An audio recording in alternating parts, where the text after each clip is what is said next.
Thank you so much, Spud. Such an honor, such a pleasure having you here. So, finally, the Spud Marshall, the guy who's known in the space of community building, is here with us.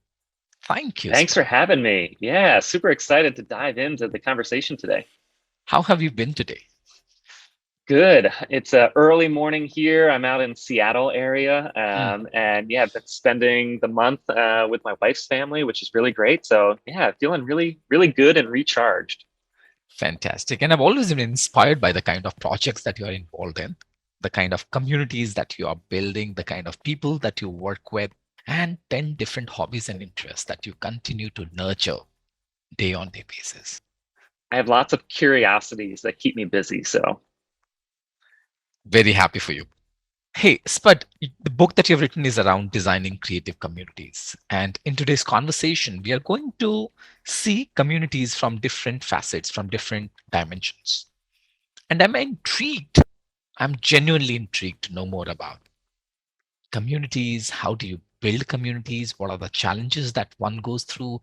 How a community can be leveraged to change the narrative of an organization, of a community, the larger community that small community is a part of. So it's all about communities.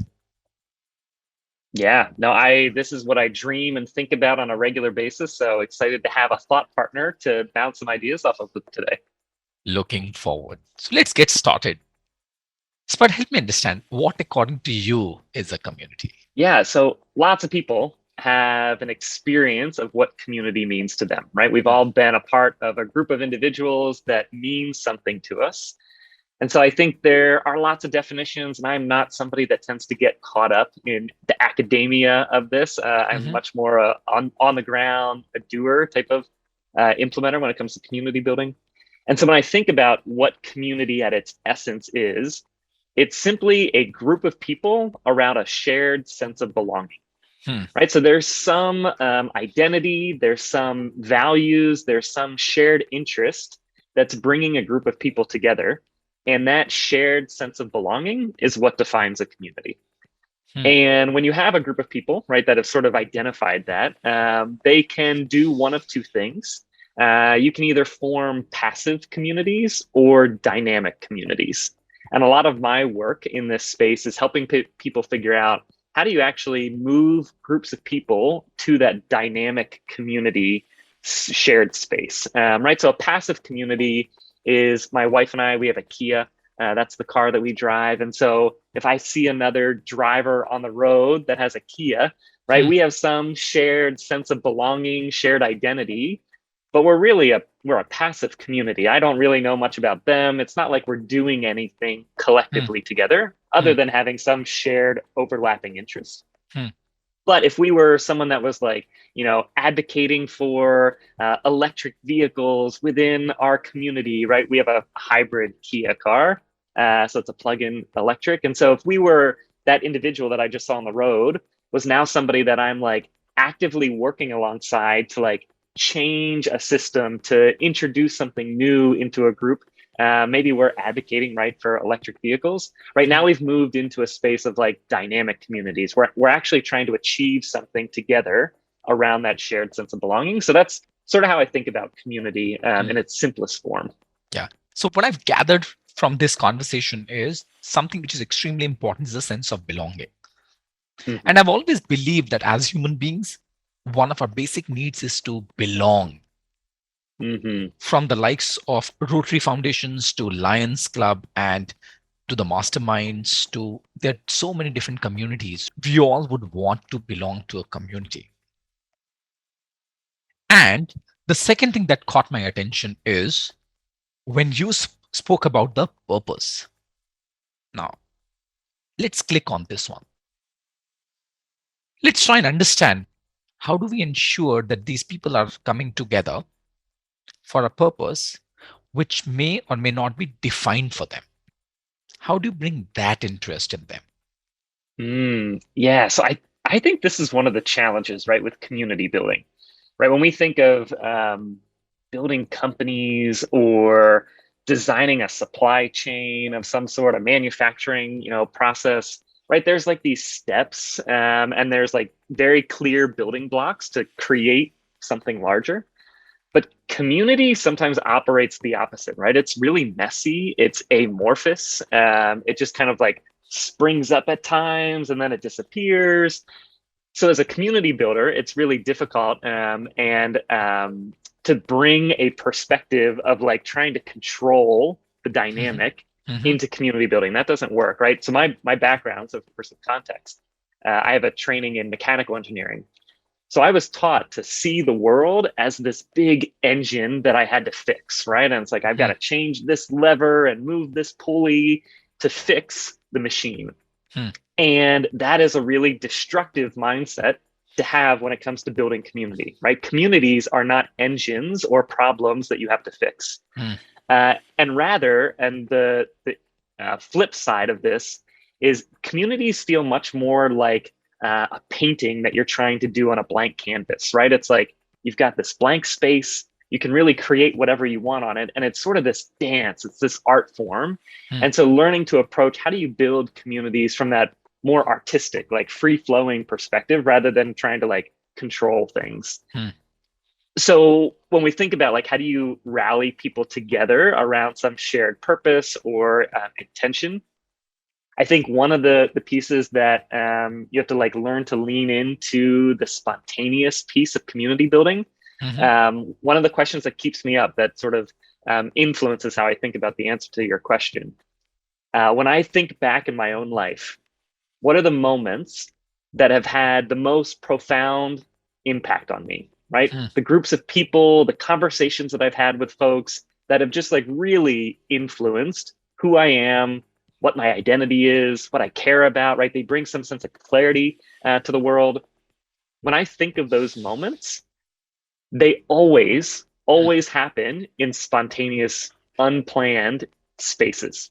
Yeah. They never happened like I'm in a classroom and I'm part of this group of cohorts or students, and the professor says, now we're going to talk about this, right? Those are not the powerful moments where community tends to form.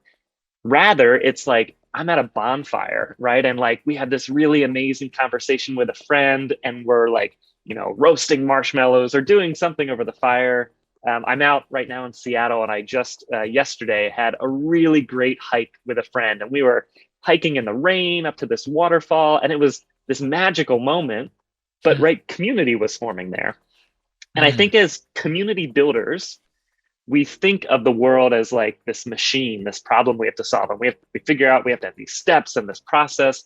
But really, it's the flip side, right? As a community builder, you have to lean into the spontaneity of it. And so, one of the questions that drives a lot of my work is if all of those powerful moments in your life happen in these really spontaneous places, how do you create the conditions Hmm. where those type of conversations happen on a more regular basis? And I Beautiful. think that's the start, right? So how do you get people to rally together?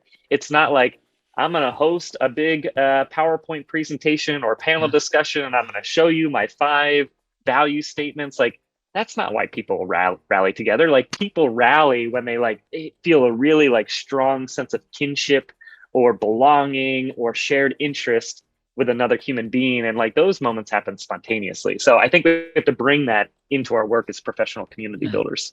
I love it. On one hand, we are talking about let's leverage the spontaneity. At the same time, you also use the word professional community builders.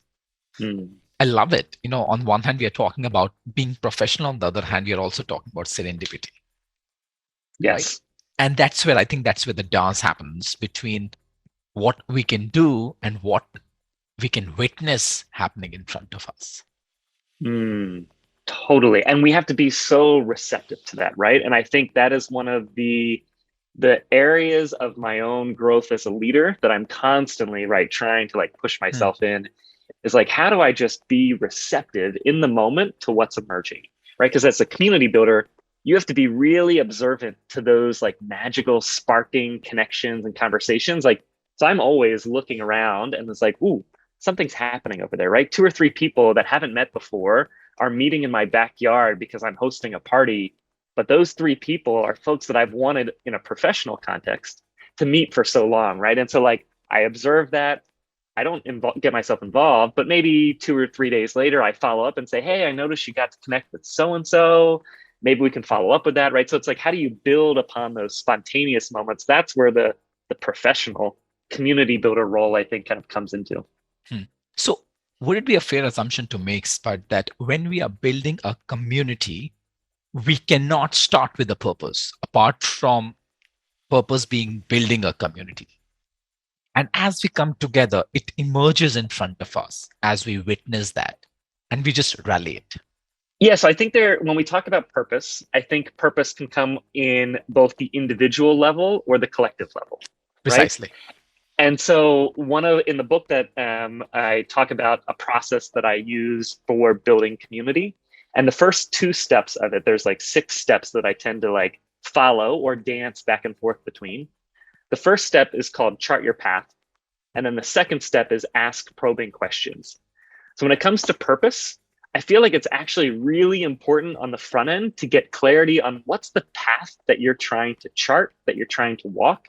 But that's really on an individual level. And so I think getting clarity on purpose for you as an individual, as a leader, as a community builder is super important.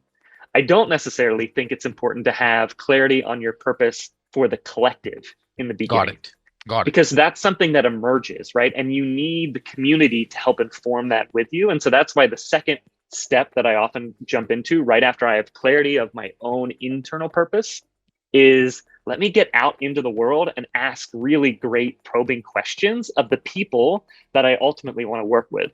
And the purpose will start to inform and reveal itself through those conversations and questions. And so I think that's really important is like get clarity internally. What's important to you, right? Maybe you want to make a systemic impact in your city, right? And you really think big picture, right? And like that's important to you. So your purpose is like, I want to change this dynamic, right? I want to create a community for refugees that are relocating to my city. Like that's what matters to me.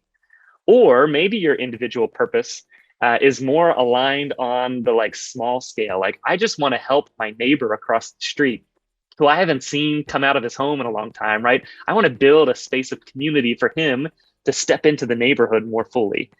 And so when you get clarity on what that path looks like for yourself, that then informs the professional community building work that you do, right? But you have to get internal alignment, clarity for yourself. And I think taking the time for that is really critical. Beautiful. So well said. Thank you. So what I'm listening is that community is not always about creating something bigger.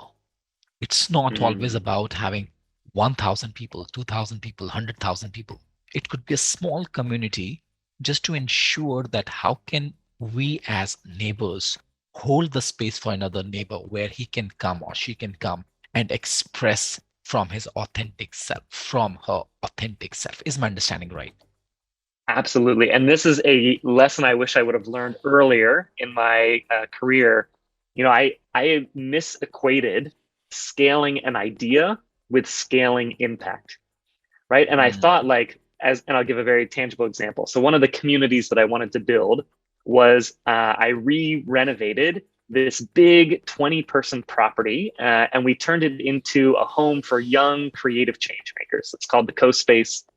And it's this really thriving, intentional community where people get to find their internal purpose. They get to plug into a collective of people that care and want to make a difference. And so that was the idea, right? And we got this idea up and running in my hometown, which is in State College, Pennsylvania. And very quickly, I thought I need to scale the idea. And so what I thought that meant was I need to launch as many of these homes in as many cities around the world as I physically can. Right. And we had this dream, we're going to launch 40 homes in 40 countries in 40 years. And for a couple of years, like that was the narrative that I pushed. And as time went on, I realized scaling an idea is not the same as scaling impact. So scaling impact, and over the years, what I've learned is like, I'm actually not interested in having this large international network of intentional communities. Right? I actually really care about going deep into my own community and creating impact there, right? I want to understand the nuances of what does it take to retain creative young talent so that people stay around in my talent or in my town. Hmm. and invest in new jobs and creating new projects, like that's where my heart lies, right? My Hmm. heart doesn't lie in creating this international network of homes. And to be honest, that starts to like dilute the magic of the community, right? So me as Yeah. Spud, I put my magic little touch on the coast space here in Pennsylvania, but I want a different community builder to put their own magical touch on a different type of home out in India or in France, right? Or in Hmm. Sweden, right? I want community builders to emerge out of the woodwork. And so my personal career, after I realized that scaling an idea versus scaling an impact are very different, rather than trying to go launch my own thing in lots of different places, I took a step back and said, I'm just going Hmm. to invest real heavily in my own town and then help people understand the process, the dance, right? The dynamics to how to do this in their own communities. And that's where the book actually emerged from, was like, how do I tell that story so that other community builders can put their own magic touch on their own communities in their town? Beautiful. So well said. And that triggered few questions for me. Before I even talk about communities, let me just take a step back and let's talk about community builder, because you have used the word professional community builder a few times. And what I also realized, the day you realize the difference between creating, scaling it up. So there Yeah. came a time when you created a distinction whether you would like to scale an idea or scale an impact, right? So that's again about community builder. Now, what I'm listening is, Spud, that one of the traits for a community builder is his or her willingness to play in the moment, to dance in the moment, openness, willingness, intentional, also um, his or her comfort with ambiguity and let it emerge. What do you think? What are the other traits for a community builder? Yeah, so one of my favorite, and this is really informed for my love of play and levity, and I take a lot of inspiration from kids, right? Is as a community builder, I think you are in the business of creating wonder, creating experiences where people like have that little spark of magic, of possibility. And so that's, I think, actually a really critical skill that sometimes we don't teach, right? That's not something that we like actively learn or take a course in. How do I create wonder in the world? But right, community is all about like stepping into a group of people that like there's this shared spark of wonder and possibility that you kind of want to do something with. So I think that's a really critical skill. I think there's a lot of importance, and we talked a little bit about this, of like self-awareness, of understanding you in the bigger context. I think so many people just dive into wanting to create community, and they haven't looked internally to themselves of like, what's important to me, like what's my own internal compass, and value systems and all of that kind of stuff. So actually, what I'm doing right now is like taking a sabbatical for myself to check in internally. What are the values that drive me? What are the guiding questions that I'm holding that I don't have answers to this year? What are the leverage points that I can, use in my world and my career with my strengths that I have? So I do that every about 2 years. It's like I do kind of a realignment, a reassessment. And I think that's really, really critical as a community builder to like take the time for yourself. Yeah. You know, when you're saying taking time for yourself and looking for your own compass, what I know is that people who know how to build communities, they become the hero in the community. So I'm sure you would have experienced that as well. So how do you ensure, Spud, that when you are building a community, you are not smitten by the glamour of being a hero instead of Totally. being true to your North Star rather than being true to your inner compass? So I think the being having the glamour of the hero of the group emerges sometimes because there's a lot of ambiguity of what a professional community builder looks like. And I use that word professional in air quotes, right? I think the the nice piece of doing community building work is that it can be an add-on, it can be a side dish to your own career path or anything you've Mhm. got, right? So for me, it happens to be my, be all career, right? That is what I Core. do. But this is, you can be a professional community builder as a side add-on to what you already have going on. But I think because there's so much uh, a lack of clarity of what this looks like, right? Like we don't go around telling people, hey, I'm a community builder, right? That's not a term that people usually use. And so as a result, and this is, I think, the trap that I fell in early in my career, was I constantly felt I had to almost validate the worth of the work that I was doing, right? Mm, mm. Hey, this thing, community building is a thing, and let me convey that to you. And as a result, I and my ego got sucked into the glamour of falling into that hero role.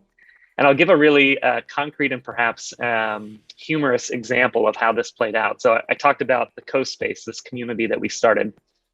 And in the early years, when we were getting this home up and running, the marketing that we used behind it, we thought was really innocent, but we would go around telling people, hey, come live in this really cool, creative house, right? We have rock climbing walls down our hallway, and there's recording studios in the basement, and the showers have rock stalactites in them, right? It's this really funky, creative space.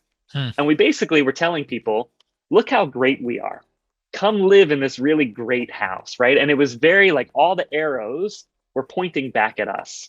Look at And us. exactly, look at us, look how great we are. And at the time, and still to this day, right, we're really proud of like the funky, really creative spin that we put to things. Hmm.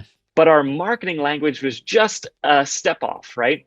So rather than identifying as the guide in a story, we were identifying as the hero. And I think this is a really simple substitute that community builders can use. So, you know, the world operates in mythology and stories. I deeply believe that. Like we resonate with certain types of narratives, and we want to be a part of communities where there's this like epic narrative that kind of forms. As a community builder, your role is never to put yourself in the hero of that narrative. Hmm. Your role is to put yourself in the guide spot.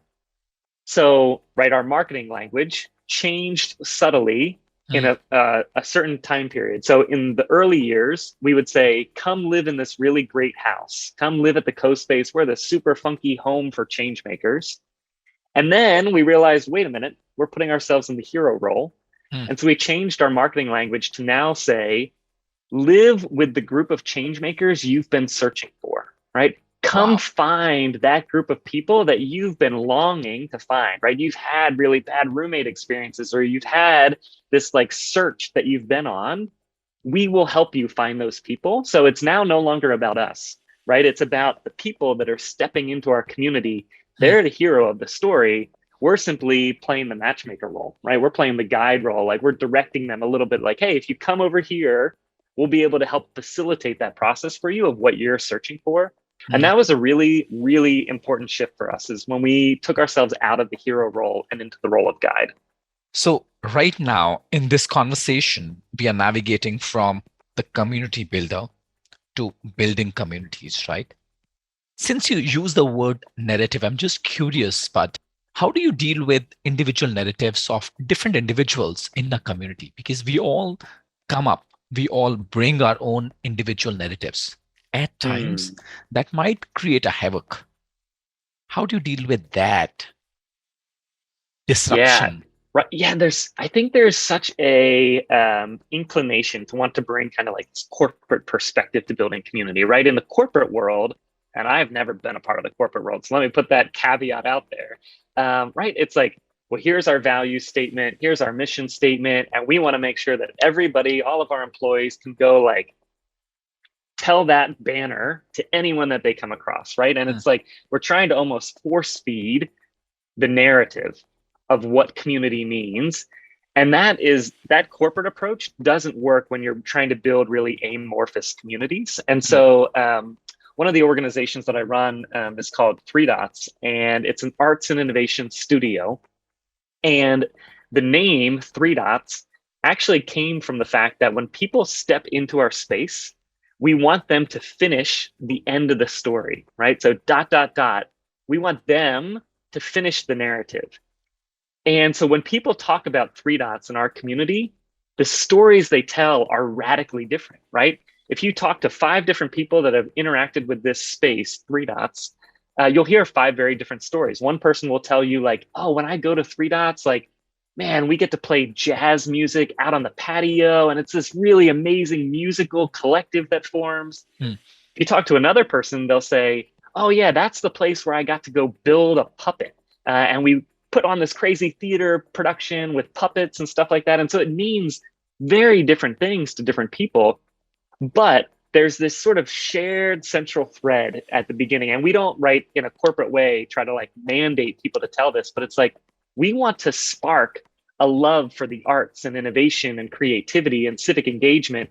And we want you to convey that in whatever way makes sense to you. And in that way, we don't become this kind of sterile narrative. We mm, become this ever evolving, ever changing narrative. And as a result, we bring in new groups of people into the work we do, right? So if a group of young kids comes into our space and they did a robotics camp, let's say, which was one of the recent events that we had, they're now going to go share that narrative of, hey, Three Dots is this place where you get to build robots and do crazy creative things. And they're now going to attract a whole new group of community members into our space mm. that that group of young kids would have never been, resonated if the participant of the robot camp went out and said, hey, do you want to join me at this arts and innovation center? That doesn't mean anything to anyone, right? So you have to give people permission to put their own personalized spin to your message. But that shared sense of belonging, going back to our definition, right? Shared sense of belonging, that should be clear, right? Like, why are we gathering? In the Three Dots case, it's arts and innovation.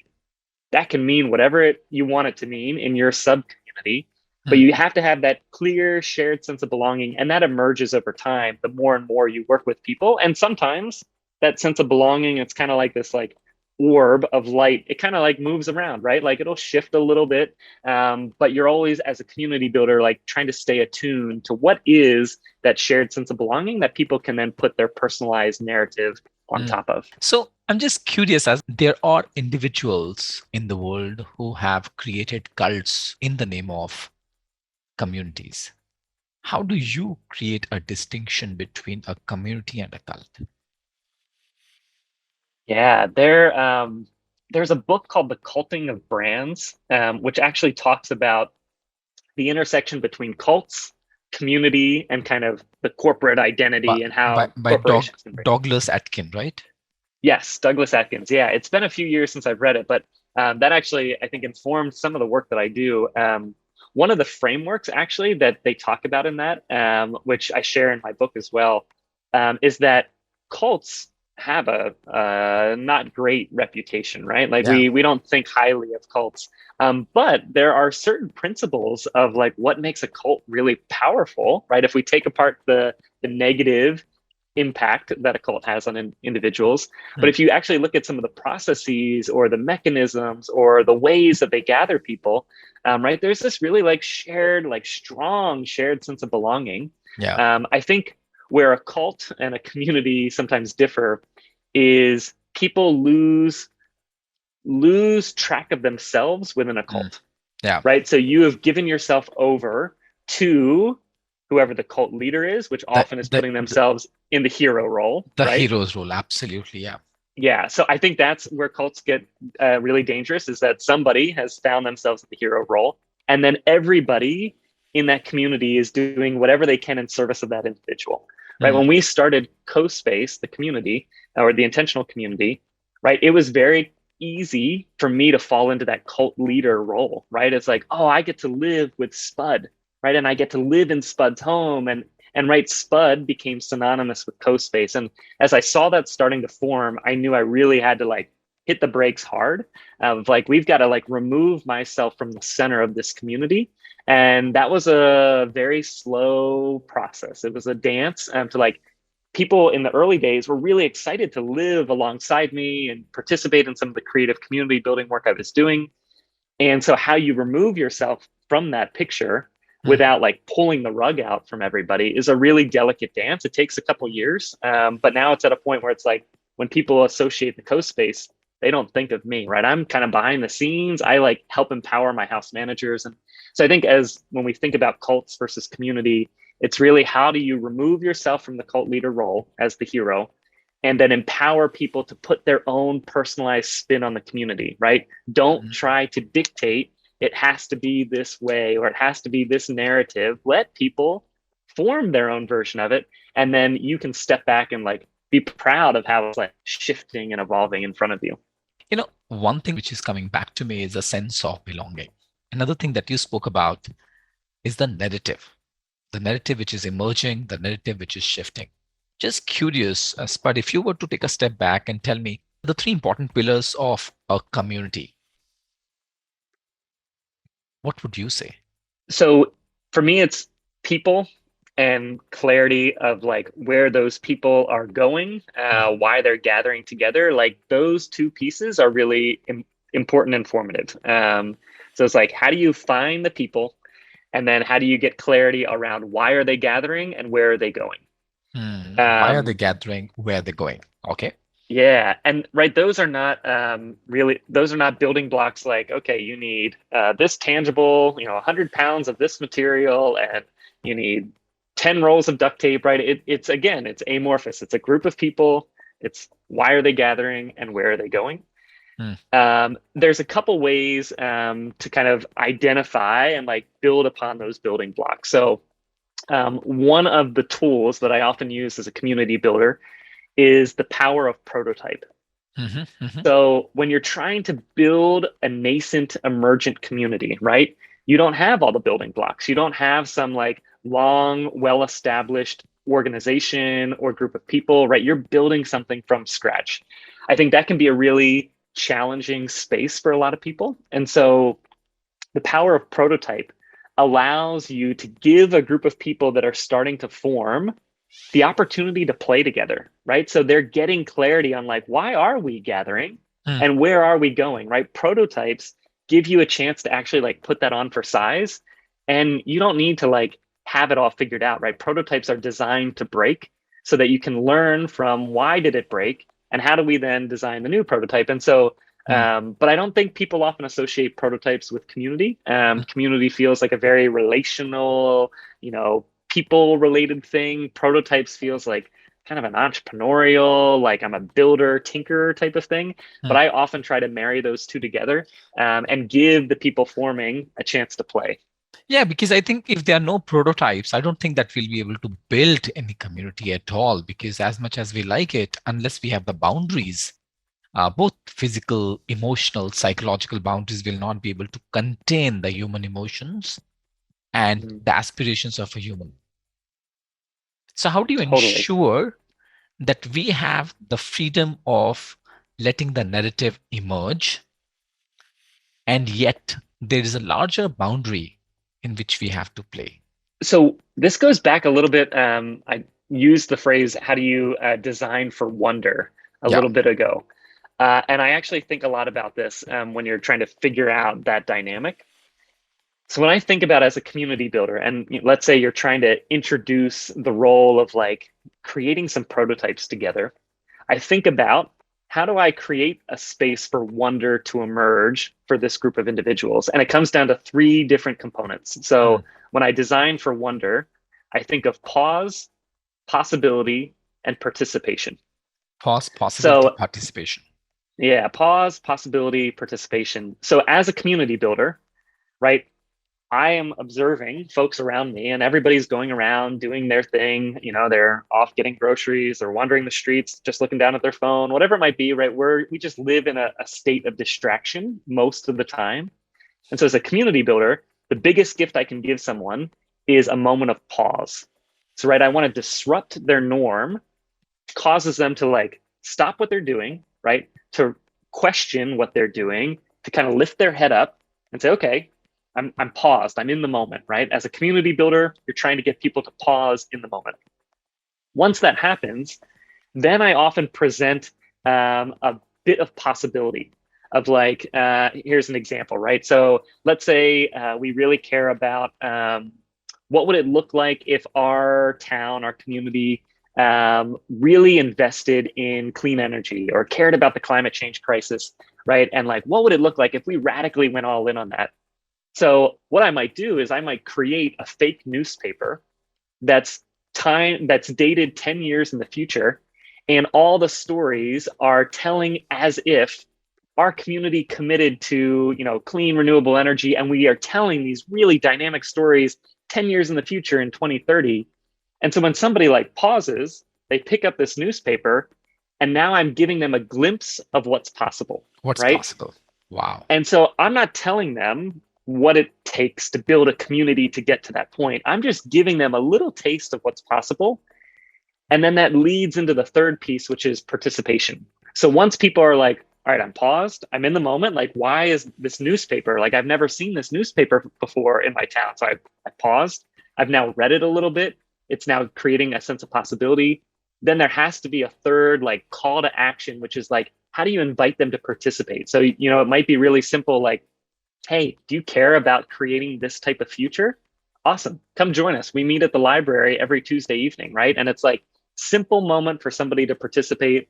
Or maybe there's a big whiteboard hanging out beside this, stack of newspapers, fake newspapers, and you invite people on the whiteboard to like, hey, what story would you like to see happen in 10 years time, right? And so now people feel really committed. They're like, oh yeah, I want my town to look like that in 10 years. And now they're motivated to participate, right? And it's like, well, cool, tell me the next step. Like, who can I get involved with to actually create that reality? And I think as a community builder, like that is the biggest gift we can give people, is like create those moments of wonder, which is pause, possibility, and participation. And that then will inform that really emergent narrative and emergent processes. You are not creating that, right? You're just creating the conditions for people to gather and form that themselves. So there's such a beautiful formula of three P's: pause, participate, Yeah. possibilities. What are the other ways that could help an individual build communities, irrespective of the industry that you're a part of? So one of the other helpful tools that I find is when you're thinking about building community, you just want to bring everybody in your circle together and be a part of that community. And that's not how communities work. Some people are a part of them and some people are not part of them. And so having some language for what helps determine why someone would be a part of a community and why they would not. One of the helpful tools I use is called the diffusion of innovation. And it's just a bell curve.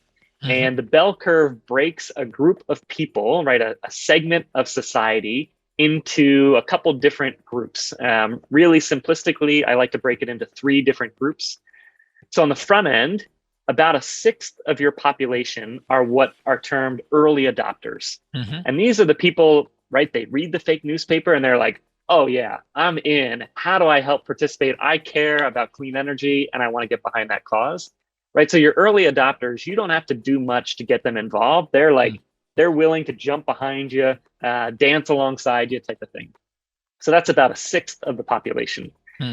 Then you've got about 2/3 of the population, which is called your majority.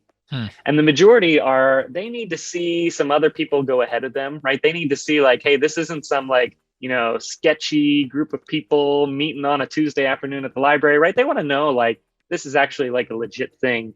But once they see some like established credibility or proof of concept, then the majority tends to get behind it. And then the last third of your group is another sixth of the population, and that's called the laggards. And the laggards are the people that you're not going to get them, right? They're just like constantly going to create reasons not to get involved. They're going to complain. Sometimes I use the phrase cave people, which stands for citizens against virtually everything. Right. So these are the people like we've got city, town hall meetings, and they're the ones that show up consistently, but they're always just complaining, right? They're not like being productive contributors. They're being kind of like active, complainers to the space. And so having that language of like, you've got a sixth of your population that are early adopters, 2/3 that are majority, and then a sixth that are laggards. Helps me when I'm working with people, when I'm trying to build a new community. I know for every 6 people I talk to, only one of them is going to actively get behind me. So every time I find 5 people that say no to me, I'm like, all right, I'm one step closer, right? I've got to talk to 6 people in order to find that one individual who's going to rally around me in the early days. And so many times, if you're a new community builder, I think you get discouraged because you're like, everybody keeps saying no to me. They don't want to get involved. They don't want to come to my book club. They don't want to, participate in this potluck event. But that's actually a good thing, right? You need to find five no's for every one yes. And once you have that early adopter group, again, the majority will follow behind that, but it takes some time. And so your goal in the early days of building a community is just identify your early adopters and figure out how to get them rallied around something. So, Spud, what do you think? What's the minimum number of people that we need to bring together to initiate a community to mushroom in the years to come? That's a great question. The engineer in me wants to come up with a specific number for you. And then the community builder who has danced in the space for so many years is saying, Spud, don't come up with a number. Don't come up with a number. Mm-hmm. Because I think it really ebbs and flows, right? And it depends on the scale. At just as an example in the work that I do. So CoSpace, this community, right? We need 20 people. That's our magical number. And that makes our community like really thrive, right? It's like working in all gears when we've got 20 people coming together. Mm-hmm. But for another organization, you might need 200 people, right? You need the scale a little bit to have that happen.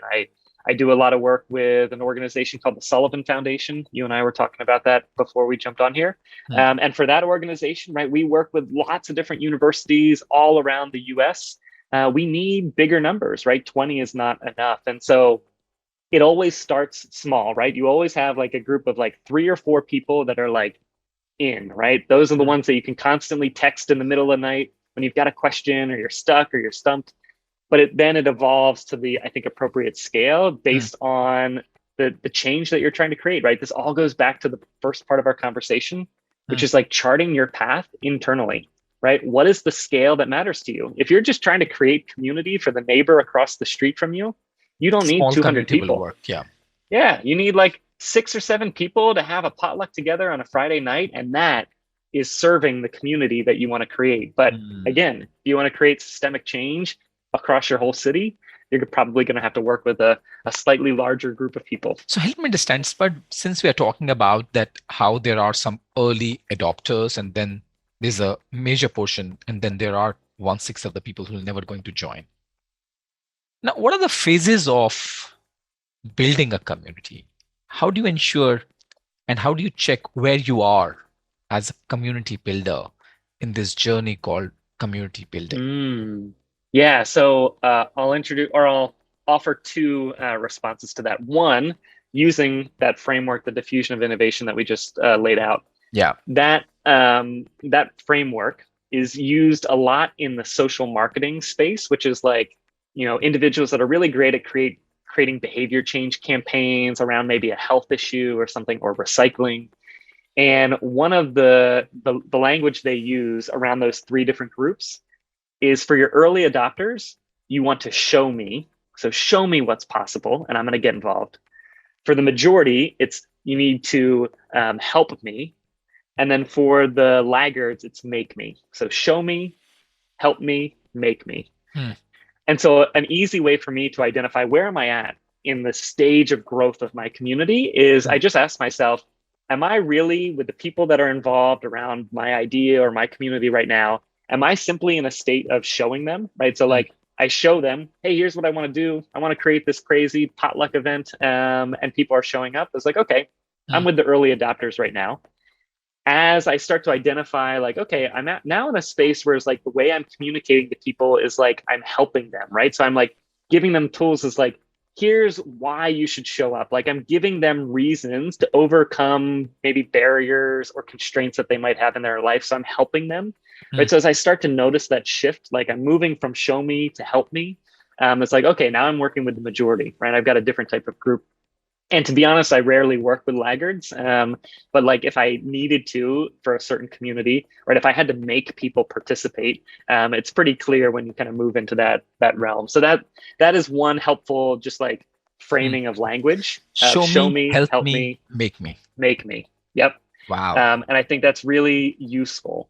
The other tool that I introduce into that, so how do you move from show me to help me? Is a tool called the community commitment curve. And it's a fairly simple curve.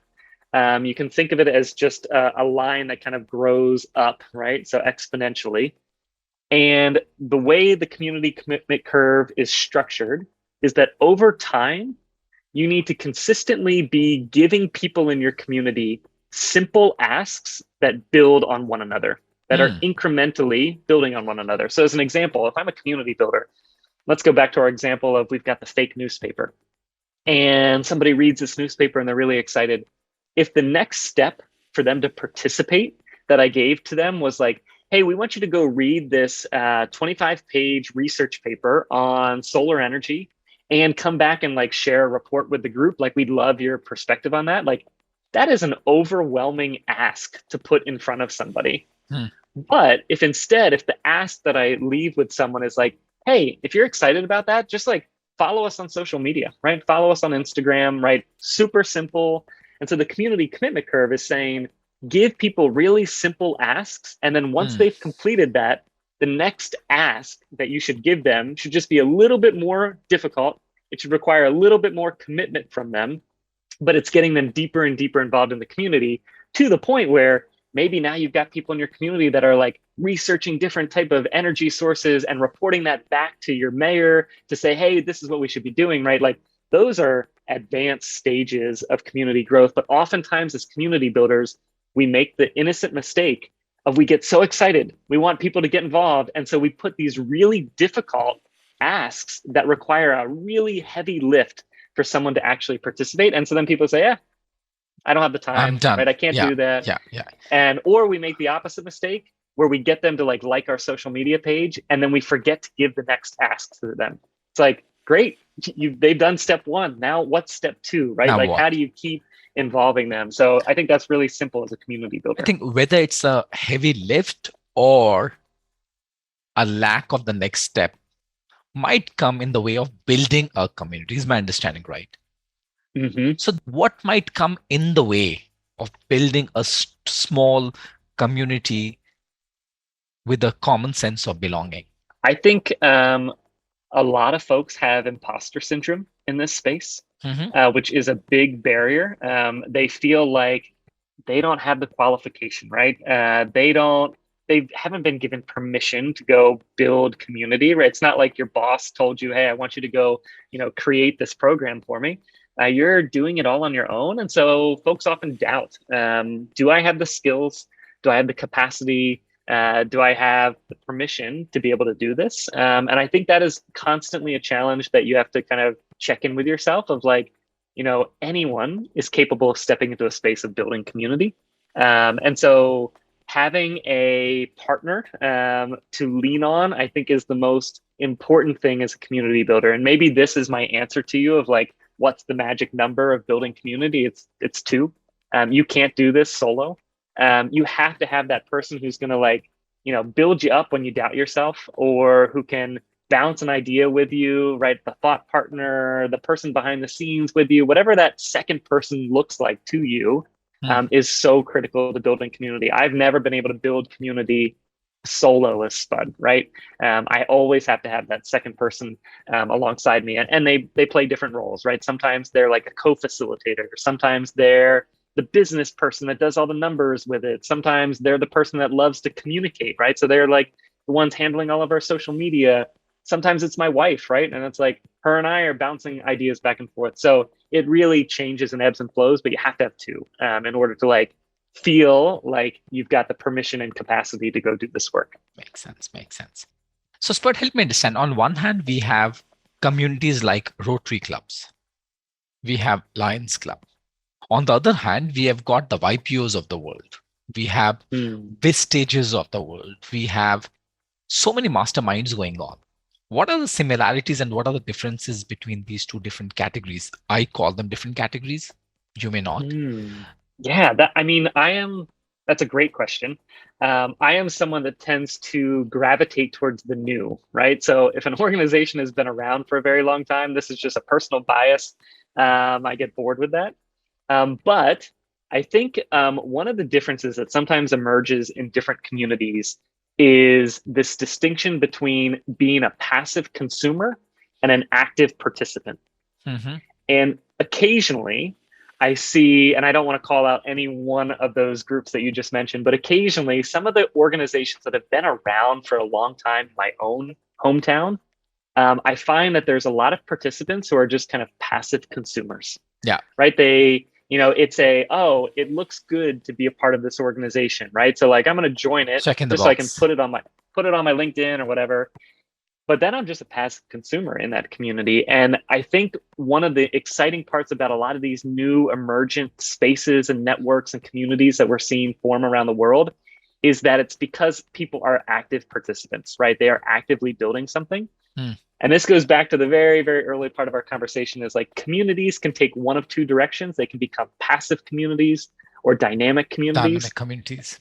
right? And so when you have passive consumers, and I think sadly, we're seeing a lot of this happen in the virtual space right now. So many of us can probably resonate with being on a virtual webinar or Zoom call where we're all checked out right in the back and we're not really paying attention to what's going on. We have just become passive consumers to all the little boxes on our computer screen of video calls. Hmm. And we've lost what it looks like to be an active participant because we all had to figure out what that looks like in a virtual space. And Hmm. so I think we all now know what it feels like to be a passive consumer because we probably have all done it at some point in the last 2 years, myself included.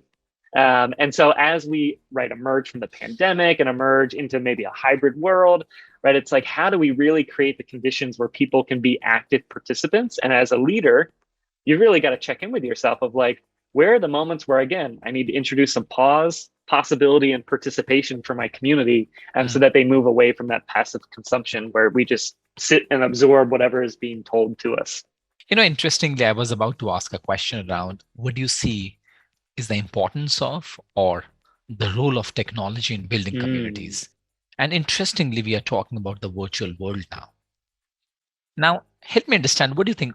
What role is technology playing in building communities? Yeah, I think it's required a little bit of a mindset shift, especially for a lot of the organizations and groups I work with, right? To say, if you were having really bad meetings before the pandemic, before technology was really critical in all of our lives in a virtual space, right? So if you're having really bad meetings, you're probably having really bad Zoom calls, right? It's the same dynamic, just moving into a technology fueled space. And so I've been working with a lot of organizations to say, how do we leverage the power of technology to now better support and build capacity within your community in a Hmm. way that you couldn't have done before? So a lot of this, and I'm seeing very tangibly, many of the organizations that I work with, they met maybe once a year for an annual conference. And that's when everybody got together and they did their thing and they had those magical moments that happen at a conference. And then it disappeared. And a lot of people right now are saying, well, how do we just create the virtual equivalent of that experience? Which Hmm. I don't think is necessarily the right question to be asking. I think the better question is like, how can technology support us in the 364 days in between that Hmm. gathering so that the community is stitching together, is creating cohesion, right? Is becoming this really active, moving, evolving thing so that when we meet up again in person, which is going Hmm. to happen more and more, right, we have had these like active bonds and active relationships. It's not like we're coming in cold to a gathering. And so that's where, and I've really loved working with a bunch of organizations that haven't had the ability to connect with one another that technology is now allowing. Hmm. And I think one of the dangers of technology, and certain platforms get this right and certain ones get it wrong, is for me, technology is doing its best job when it's out of the way and giving people autonomy to have the conversations that they long for with the other people that want to have those same conversations, right? So powerful moments for me are when like I step into a space and it's like I get to choose where I go, I get to choose who I have a conversation with and around what, right? I've got lots of autonomy around that. In a virtual space, oftentimes we strip that autonomy from folks, Yeah. right? So technology actually strips the autonomy from you. And so that's why people become passive consumers, right? But there's a lot Hmm. of really great platforms out there where it's like you have the autonomy to use technology to go discover those Hmm. important connections and conversations that you've been longing to have. And which, according to you, are few of the good platforms? So one of the big ones that I use a lot in my own work is Remo.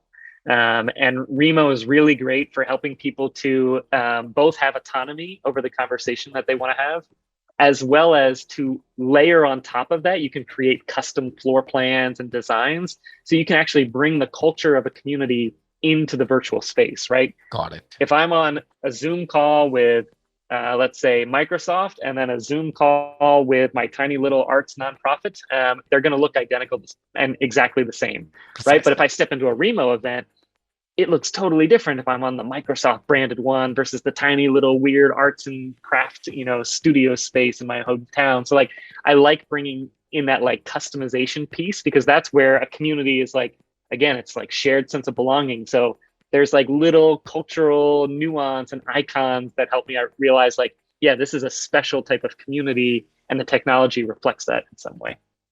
Got it. Thank you. I think, Spud, from where we started to speak about community builders, we spoke about serendipity, let it emerge, and the professional community builder to Yeah. the platform that one can use. And in between, we, of course, spoke about what are the things that we need to take care of to build a community, the diffusion curve and the community curves that we spoke about. I think it was a fascinating conversation. Thank you so much for sharing your wisdom and experience with us. Yeah, thanks for having me. It's always fun to talk about this community building work with others who deeply care about it. So I appreciate the intention you put into listening and caring for all this. Thank you so much, and I look forward to speak to you again. Thank you. Sounds great. Thank you.